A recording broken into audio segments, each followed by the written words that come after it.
Every day, something dramatic happens in the Caribbean that affects our lives. We'll give you the details. We'll give you the facts on Caribbean Perspective with Eddie Frederick.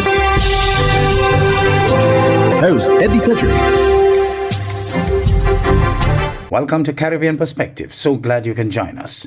The story that takes the lead in today's edition for Thursday, 9th October 2024, and brought to you in association with our friends at Antillean Group. Trinidad and Tobago's Prime Minister says witness abroad in case involving a past minister. Details after this important message. Believe in our strength, we'll stand by you. Protection from all, perils big and small. Reassurance we give, it's so glad to see. Peace of mind, that's our service guarantee. We look after all our family, yes we do at every opportunity. Antillean Group, underwriters of all classes of insurance solutions for your protection and investment. Live well financially.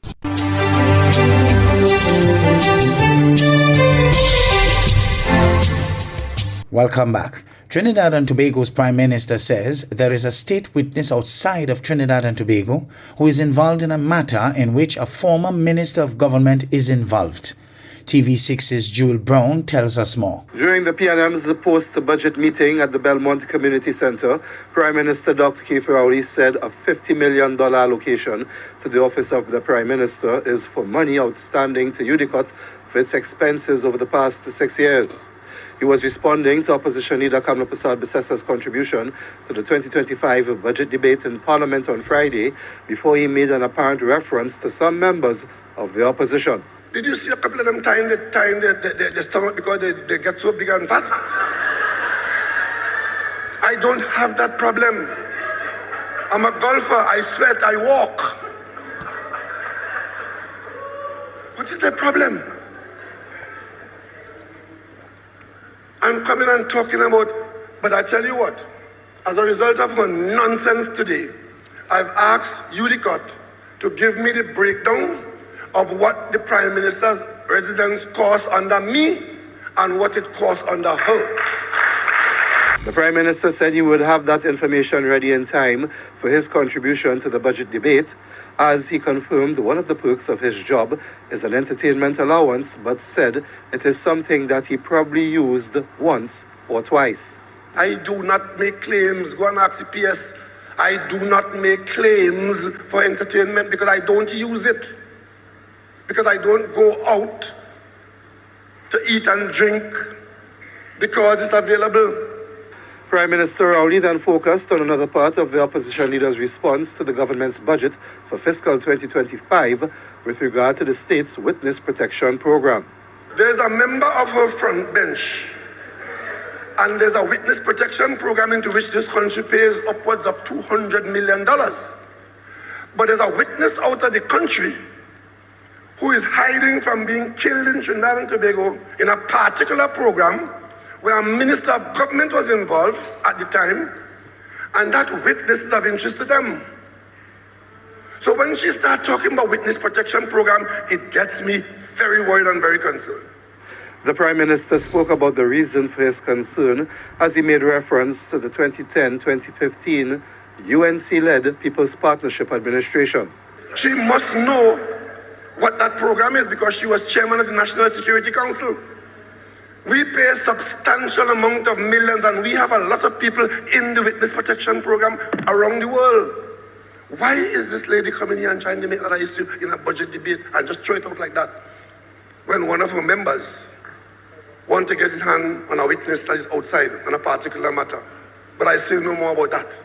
The Witness Protection Program in Trinidad and Tobago is officially known as the Justice Protection Program, which is under the Ministry of National Security. Jewel Brown, TV6 News. Republic Bank must now pay the customers who lost items stored in their safety deposit box after robbers broke into the bank 2 years ago and stole the contents of the boxes. Urvashi Tawari Rupnarayan of TV6 News reports. The court today found Republic Bank liable for one customer's loss of personal items in a May 2022 bank heist. The heist at the Couva Bank involved robbers tunneling into the bank, drilling into the vault, and emptying safety deposit boxes, stealing the contents. Attorney Kyle Taklal Singh says the heist involved heirlooms of indentured families like Mangal Sutras and gold coins.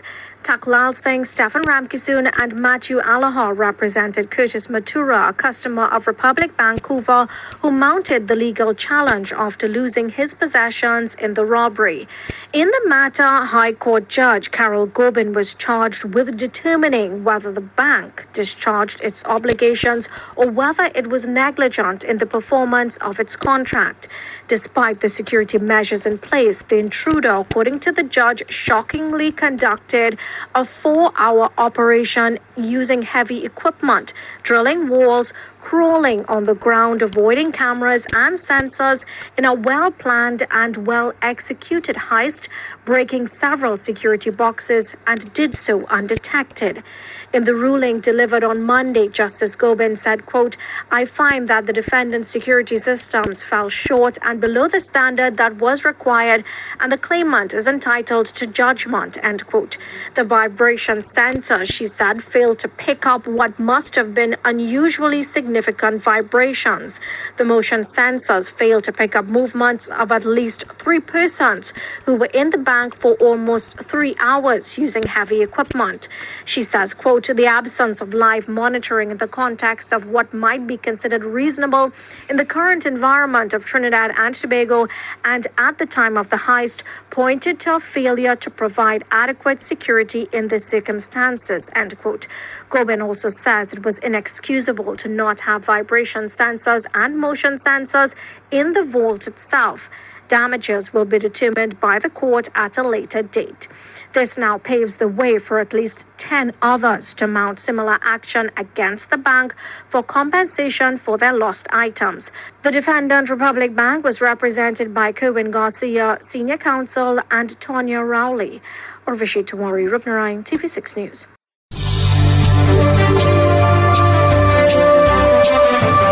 You're listening to Caribbean Perspective with Eddie Frederick, In association with our friends at Antillian Group, underwriters of all classes of insurance solutions for your protection and investment. Live well financially. The hurricane season is now upon us, so we as Caribbean people need to remember to think safety and be prepared. Avoid venturing outside during a storm or hurricane, especially if there are strong winds. Rooftops and other debris are often blown about and can cause great damage.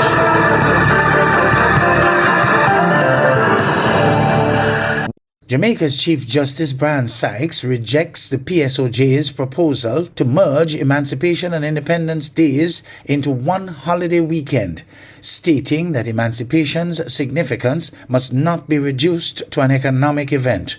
PSOJ argues the move would boost productivity, but critics, including former Prime Minister P.J. Patterson, strongly oppose the idea. The debate continues as Ramon Gordon of CVM Live reports. Being Chief Justice today began in earnest on August 1, 1834. Pushback continues against a recent suggestion from the private sector organization of Jamaica, PSOJ, with the highest ranks of the judiciary, now voicing strong opposition. Chief Justice Brian Sykes has rejected the proposal to merge the nation's emancipation and independence celebrations into one extended holiday weekend, arguing that the significance of emancipation should not be reduced to an economic event. I would have thought that the emancipation of enslaved persons of African descent, which was, in our case, the antecedent to independence, would warrant more analysis than to be described as a mere 5 days, encapsulating, I put in that word, Jamaica's journey from abolition of slavery to the achievement of self-governance. The PSOJ had proposed the combined holiday to boost business productivity, which they argue is hindered by two major holidays in close succession. However, the proposal has drawn sharp criticism, with figures like former Prime Minister P.J. Patterson calling it a retrograde step. Speaking at the annual Assize Church service for the Trelawney Circuit Court at the weekend, Sykes cautioned against commercializing the occasion, arguing that the struggles of black Jamaicans should not be overshadowed by tourism or financial incentives. There are some things in our nation's history that really cannot carry a price tag, and freedom and celebration of freedom is one of them. So those are my personal reflections. We're speaking now in my official capacity. I must recognize that the judiciary I now have the honor of leading has its origins as far as Jamaica is concerned in slavery and oppression. That is a part of our history when the British came here in 1655. So it must not be glossed over or minimized. It does not imprison us, but it should cause us to pause and to ask, how do we diligently and creatively pursue justice and peace in a post-colonial society? In recent days, the PSOJ has sought to quell backlash, arguing that recent media reports have misrepresented its stance. However, it reiterated concerns about the economic impact of having two major holidays so close together, maintaining its proposal to minimize economic loss, drawing on successful models from countries like Japan and Singapore. They did not come to the colonial experience in the way that we did, entirely different circumstances. And so for us here in Jamaica, the Emancipation Act was perhaps the first significant legislation that removed black Africans from property to person. It appears for several stakeholders, the PSOJ's proposal has fallen flat. Ramon Gordon for CVM News. Welcome back. Trinidad and Tobago's Prime Minister says there is a state witness outside of Trinidad and Tobago who is involved in a matter in which a former Minister of Government is involved. TV6's Jewel Brown tells us more. Tourism officials are seeking to secure more flights into Antigua and Barbuda as they attend the Roots World Conference in the Kingdom of Bahrain.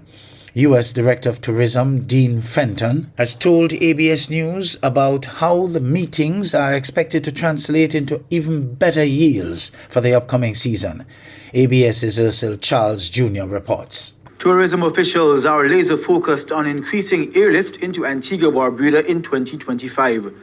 They are attending the Roots World 2024 conference ongoing in the Kingdom of Bahrain. There have been approximately 9,000 meetings bringing together airlines, airports, and aviation stakeholders from across the world to build air services and global economic growth. Local tourism officials are negotiating with airline companies on how to bring more flights with more passengers. U.S. Director of Tourism for this country, Dean Fenton, explains how the team is navigating the routes. We're here because we need a seat at the table so we can actually, jock for position and make sure we have a better season in terms of flights. And thus far, it's been going very, very well for the past 3 days here. When they look at, your room stocks, they look at who's coming into the destination, who they're co-sharing with, those are the vital things to look at. He foresees figures are already trending upward for the next tourism season. We're drumming up our gateways in terms of having more flights and more accessibility to the destination. We're very happy with that. We're 24% up from where we were last year, and in terms of arrival and stuff. So the island looks great, and we're looking forward to having a better 2025. This in part due, Fenton says, to the opening of potentially new source markets. The area of Dallas is very vital for Antigua. It helps us with our West Coast traffic coming into the destination. So we are out here trying to see how we can secure that gateway, and also looking at the New England and Boston area. So those are the two major concerns we have at the moment. As everybody right now is a potential, because there's so many co-shares taking place. You'll be surprised. Even coming here, we came on Qatar, they co-share with American, so it's a whole big dance here. The most recent code-share announcement between Scandinavian Airways and Virgin Atlantic should result in more passengers out of continental Europe next year. Antigua Barbuda Tourism Authority, ABTA CEO Colin James, is leading the delegation in Bahrain. He was a panelist during the first panel discussion of the Tourism Seasonality Summit, which explored seasonality's economic, environmental, and social impacts on destinations, airports, and airlines. Reporting for ABS News, I'm Ursil Charles Jr.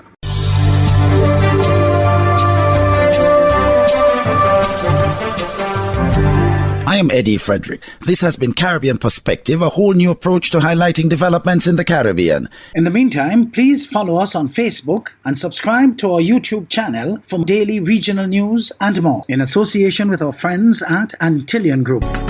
Believe in our strength, we'll stand by you. Protection from all perils, big and small. Reassurance we give, it's so glad to see. Peace of mind, that's our service guarantee.